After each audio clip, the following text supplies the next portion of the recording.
evangelicals, whoever they may be, that set of teachings, that set of beliefs really dictates how they're acting politically.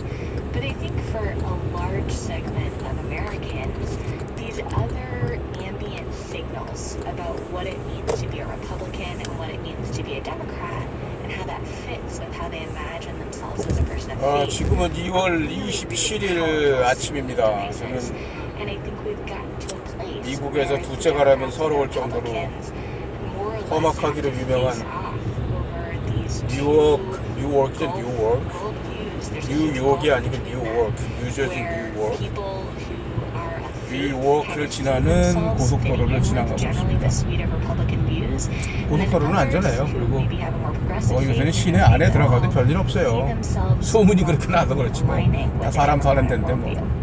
Can 근데 you 뭐 help us 밤에는 understand 조심해야죠. the 그리고 ways in which 총격 Democrats 같은 것도 are 많이 trying 일어나고 to sort of 살벌해요. bridge this religion gap? 낮에는 People in 상관없습니다. my world who think a lot about the 커피 role of 한잔 religion in 마시고. politics, they look at this moment from the 2016 election and many of the decisions that the 이 Republican 커피도 요새 made around 미국도 religious 값이 많이 오른 voters, 것 같아요. and they see that as the 가게에서 final decision 사면은 of her campaign. She's a 한 person 2불? who 2불 comes 50 from 줘야죠. a pretty deep 제가 and 물가에 apparently 좀 sincere religious 뉴스가 나와요. background. She grew up as a Methodist. 물가가 잘 모르는데 스타벅스는 좀 더 비싼 것 같고 스타벅스 커피는 왜 비싸야 되는지 모르겠어요. 근데 맛이 조금 뭐 좀 더 짙다고 해야 되나? 좀 그런 건 있는 것 같아요.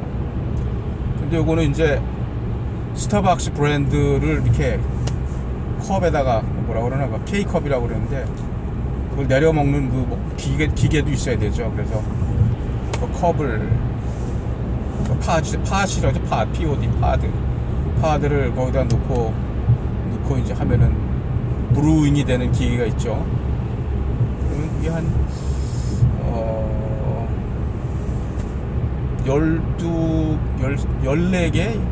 14개 정도 들어있는 포장이 한 6불 정도 하는 것 같아요. 싸게 사면 레귤러 프라이스는 8, 9불 하고요. 근데 이제 기다렸다가 세일할 때 사면은 세일을 가끔 하거든요. 그때 한 6불에 사요. 그러니까 한 60센트 정도에 맞을 수 있는 거죠. 그러니까 뭐 집에서 아침에 일어나서 바로 뭐 끓여서 먹을 수 있고 돈도 절약되고 시간도 절약되고 뭐 이거 안 할 이유가 없죠. 근데 사람들이 또 굳이 또 스타벅스에 가서 사 먹는 이유는 뭐 분위기도 분위기지만 뭔가 또 맛이 좀 아무래도 다르겠죠. 거기도 현장에서 바로 저거 해주는 게. 근데 제가 요번에 한국에 가서 느낀 건데 한국 저 스타벅스에서 일하는 그 스태프들이 훨씬 더 잘해요. 친절하고 커피 맛도 아주 훨씬 맛있게 하는 것 같아요. 미국은 더 엉망이에요. 그래서 뭐 한국이라면 그냥 뭐 좀 비싼 돈 내고 마음 먹고 한 잔씩 마실 수도 있겠다 싶은데 미국에서는 뭐 스타벅스 가서 마시고 싶은 생각이 전혀 없고요. 그리고 요새 뉴저지에는 한국 그 카페 브랜드가 많이 들어왔어요. 그래서 파리바게시니 또 다른 브랜드가 있던데 그런 데가 분위기가 괜찮아요. 종업원들도 친절하고 미국 애들보다. 그래서 어쨌든 저는 이제 커피를 이렇게 한 잔 마시고 차 안에서 참 좋은 시간이죠. 뉴스도 듣고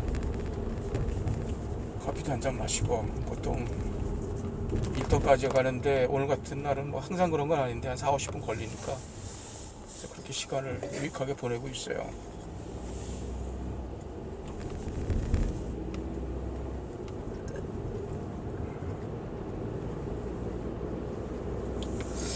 제가 오늘 무슨 생각이 나냐면요.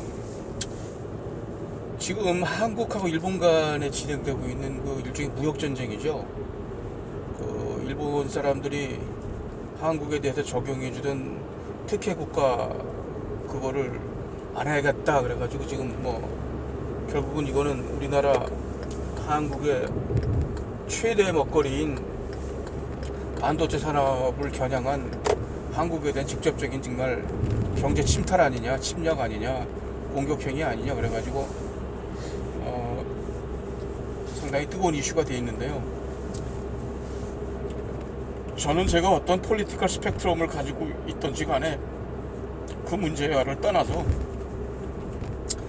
과거 문제 가지고 왈가왈부하는 차원이 아니고 현재 한국이란 나라의 경제가 유지되고 사람들이 먹고 살아야 되는 문제를 가지고 그런 문제에 직간접적인 영향을 줄 수 있는 그런 문제로 일본이 그렇게 나왔다는 것에 대해서 그 배경 요인이야 뭐 징용공 문제 뭐 자기들 나름대로 많은 논리를 제공하고 있습니다만은 그거는 그냥 넘어가기 곤란하다라는 그런 생각을 갖고 있어요. 그래서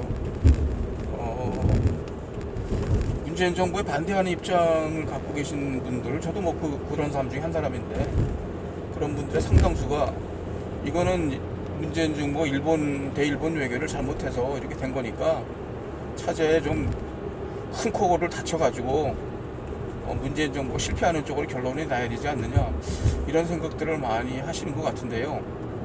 반쯤은 이해하면서도 또 반쯤은 제가 동감을 못하겠어요.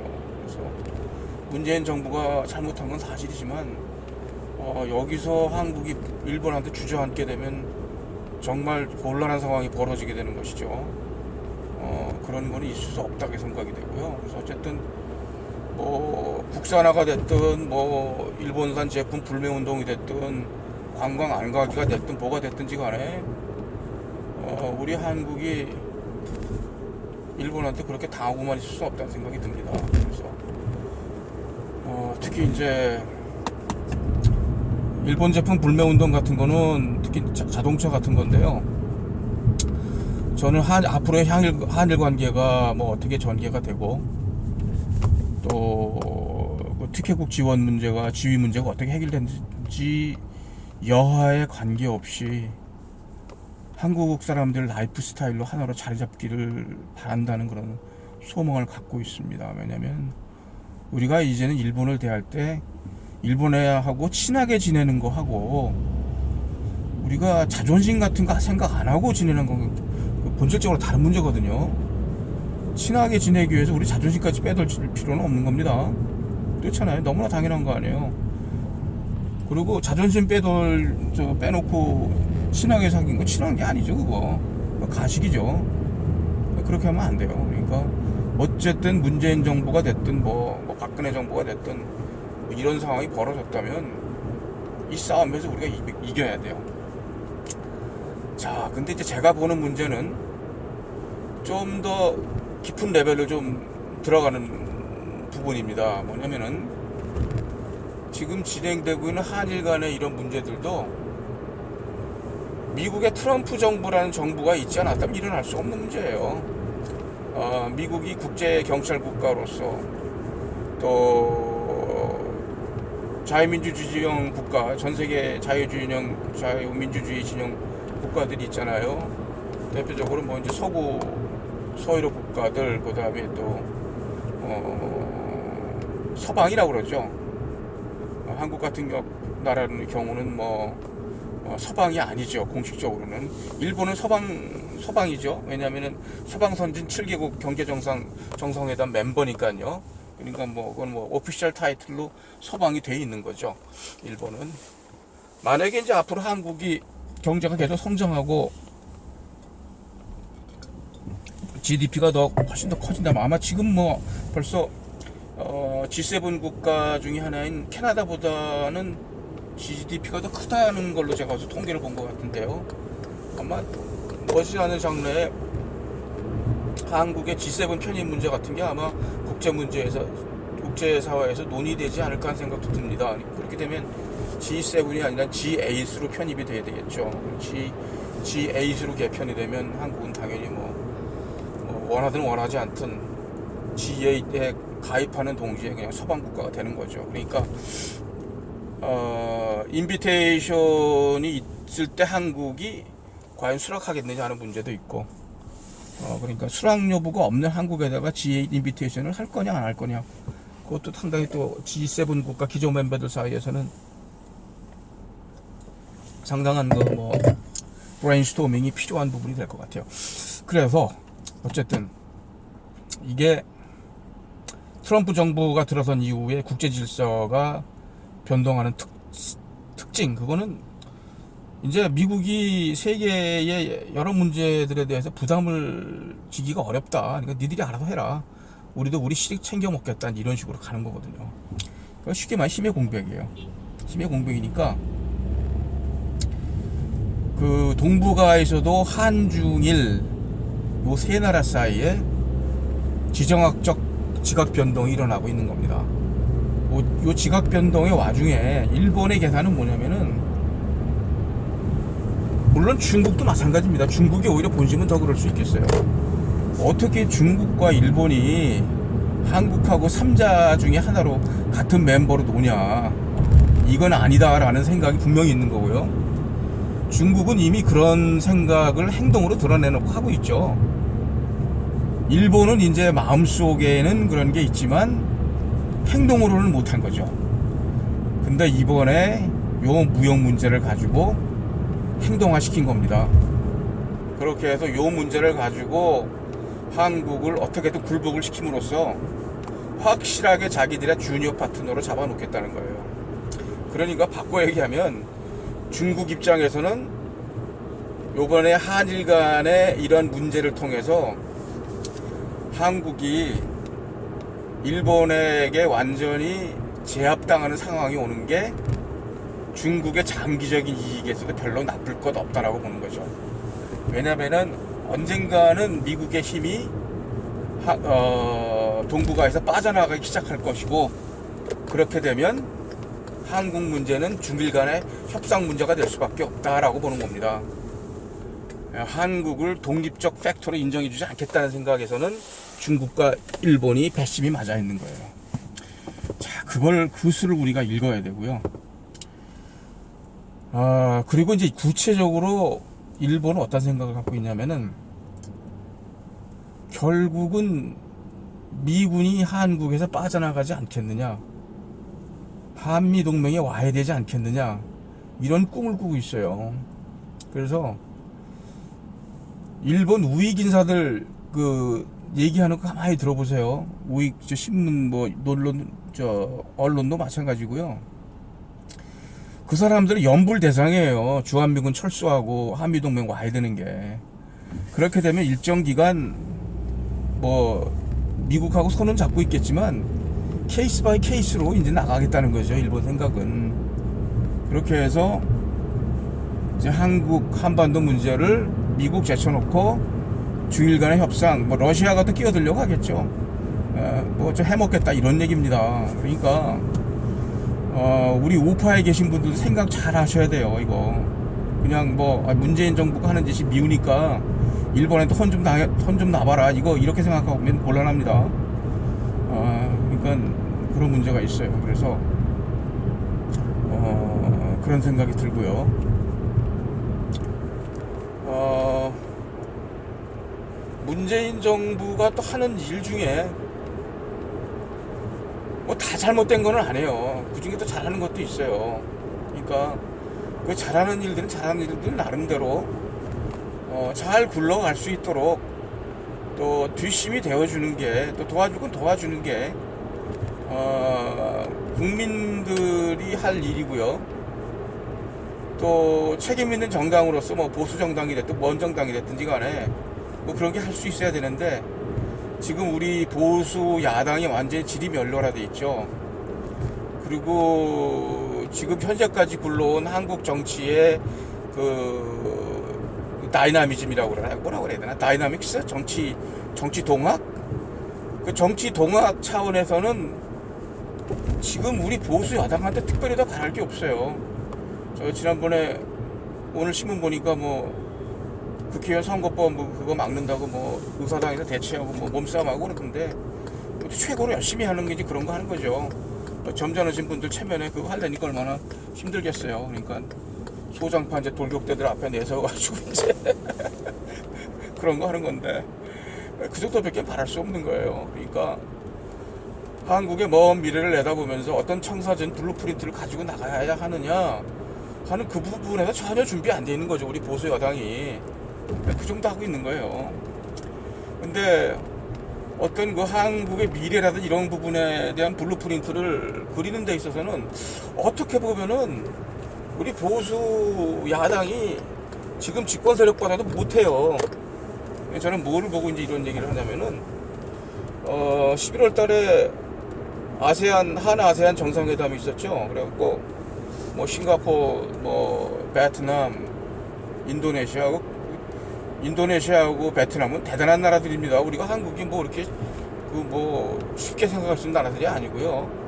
필리핀만 해도 못 살아서 그렇지 인구가 뭐 거의 7천만에 달하는 그런 나라예요. 그러니까 호락호락한 나라들이 사실은 아니에요. 큰 나라들인데 생각을 해보세요.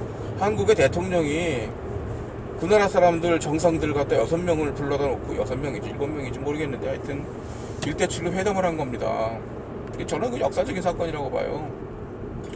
지금 그 신남방 정책이라고 하는 건데 그 남방 정책이 가지고 있는 함의가 상당히 넓고 지대하다라고 보는 거죠. 뭐냐면은 그게 역사적인 용어를 쓴다 그러면은 말하자면 그 대동아 공영권이에요. 그 대동아 공영권이라는 말 자체가 한국 사람들이 그냥 아주 즐겁을 하는 건데 일본 침략을 생각하니까 그 대동아 공영권을 하긴 해야 되는 건데 중국은 자체대로 굴러갈 수 있는 나라니까 누군가는 해야 된단 말이에요. 깃발 잡고. 그러니까 2차 세계대전 일본이 무력으로 그렇게 어거지로 한 거고요. 그러다가 대참사를 일으키고 만 거고요. 2차 대전 이후로도 일본이 경제 부흥을 해가지고 기회가 있었죠. 그러니까 뭐 한국과하고는 말할 것도 없고 동남아시아 국가하고는 뭐 비교 자체가 안 되는 경제 발전을 이루었으니까 그 힘을 가지고 그 경제 진출을 해가지고 동남아시아를 그냥 일본의 앞마당으로 만들었는데 자기들이 앞마당 만들어 놓고 거기 가서 잔치만 벌였지 그 사람들한테 진짜 마음을 잡지 못했어요. 그런데 요새 한국에서 그 한국 기업들이 많이 들어가서 활동을 하고 있잖아요. 그래서 일본 기업들을 서서히 밀어내고 있는 경향이 나타나고 있습니다. 나타나고 있고요. 그 다음에 거기에 이제 저는 평소에 뭐 K-팝이라는 거에 대해 별로 관심이 없고 별 의미를 두고 있지 않은데 그 K-팝이 갖고 있는 파급력이 대단한 것 같아요. 그래서 그런 것들이 도움이 돼서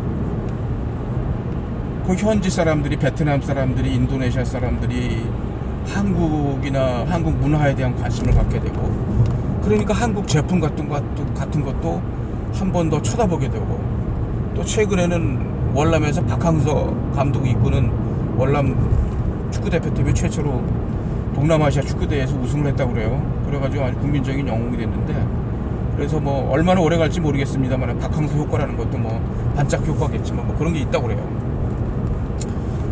그래가지고 자동차 시장에 지금 판도가 변하고 있거든요. 그리고 인도네시아에 한국차가 이제 들어가기 시작했고요. 제가 인도네시아에 몇 번 출장을 다닌 적이 있는데 예전에 한국차 찾아볼 수가 없어요. 완전 일본 차예요.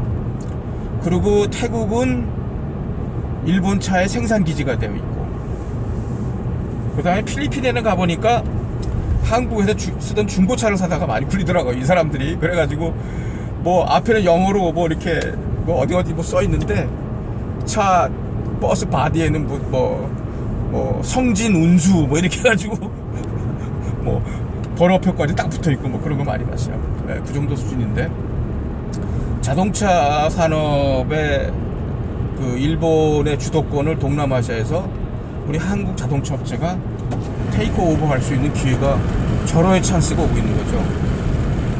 그러니까 이번 기회에 한국 자동차 시장에서도 일본 차를 뭐 전혀 우리가 안 사줄 수는 없지만 뭐 사는 분들이 소수라도 있긴 있어야 되겠죠. 그러나 지금처럼 뭐 1년에 뭐 3만 대가 몇만 대가 팔린다고 그러는데 그렇게 팔아줄 필요 없습니다. 옛날처럼 한국차가 안 좋을 때 같으면 이제 뭐 한국 사람들의 자동차 그 구매 수준이 올라갔는데 그걸 맞춰주는 차가 없으면은 어쩔 수 없죠. 일본 차 사야죠. 근데 요새 한국차 일본 차 못지않게 좋아요. 제가 지금 몰고 가는 이 차도 좀 한국 차인데 미국 시장에서 여전히 뭐 일본 차가 뭐 강세이긴 하지만 요즘 뭐 한국 차 그 약진이 대단합니다. 미국 시장에서도. 그래서 전자산업에서 일본을 우리가 디지털 시대로 넘어오면서 일본을 뭐 그냥 제압한 거나 마찬가지 상황이 됐는데요. 자동차도 그렇게 만들어야 됩니다. 그렇게 해서 일본을 굴복시켜야 되는데, 그래야 한일 관계 전 제대로 간다고 봅니다. 그거 없이 한일 관계 제대로 갈 수 없어요. 그거 없으면 우리는 여전히 과거만 빨게 돼 있고요. 일본도 여전히 과거의 우월감, 그것을 현재에 연결시켜 가지고 한일 관계 정상적으로 굴러갈 수 없어요. 그러니까 한번 때렸으면 한번 두들겨 맞는 거, 그 균형을 만들어줘야 돼요. 군사적으로 할 수는 없잖아요. 요즘 같은 시대에. 그러니까 경제로 하는 겁니다. 경제 전쟁에서 이겨야 돼요. 거기에 긴 설명이 필요 없어요. 싸움하기로 했으면 이겨야 되는 겁니다. 그렇게 돼 있는 거고요. 근데 지금 그 자동차 산업 관계 뉴스를 보니까 올해 일본이 글로벌 마켓에서 굉장히 고전을 하고 있는 것 같아요.